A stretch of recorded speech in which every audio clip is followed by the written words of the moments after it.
আজকে চলে এসেছি ডাইসের আরেকটা ভিডিও নিয়ে। এখানে আমি পরপর এসে একটা সিরিজ বাই সিরিজ করাচ্ছি টাইপগুলো, যাতে ক্লিয়ার হয়ে যায়। আজকে টাইপ হলো নো কমন। নো কমন মানে আমাদের দুটো ডাইসের ছবি দিয়েছে, দুটো ডাইসের মধ্যে কোনো সংখ্যা কমন নেই। যেমন এখানে 1 2 3, এখানে দিয়েছে 4 5 6, তো কমন নেই। আর বলেছে অপোজিট অফ 5, মানে 5 এর অপোজিটে কী থাকবে।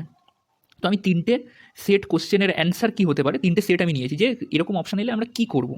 তো ফার্স্টে আগে সলভ করবো, আগে আমি সলভ কী করে করে সেটা দেখাচ্ছি।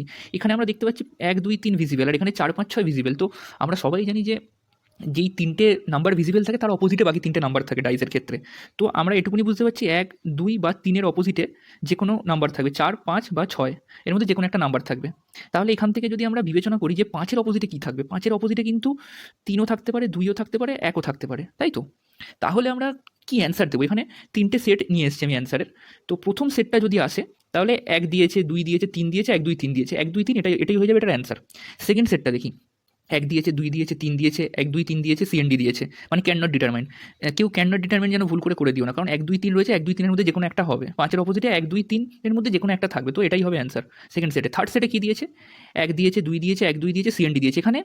এইখানে কিন্তু যেহেতু 5-এর অপোজিটে 1 2 বা 3 যে কোনো একটা থাকতে পারে, তাহলে আমাদেরকে এখানে কিন্তু সিএনডি চুজ করতে হবে। তো আমি এইভাবেই মানে অপশানগুলোকে নিয়েছি যাতে বুঝতে সুবিধা হয় যে কীরকম অপশান এলে কীভাবে করবো, কারণ এখানে কোনো কমন নেই, নো কমন। নো কমনের ক্ষেত্রে এভাবেই করতে হয়, কিন্তু যখন একটা কমন আসবে সেই ক্ষেত্রে ট্রিক্স আলাদা, সেটা আমি নেক্সট ভিডিওতে শেখাবো। আর এই ভিডিওটা ভালো লাগলে লাইক শেয়ার সাবস্ক্রাইব করতে ভুলো না। Thank you.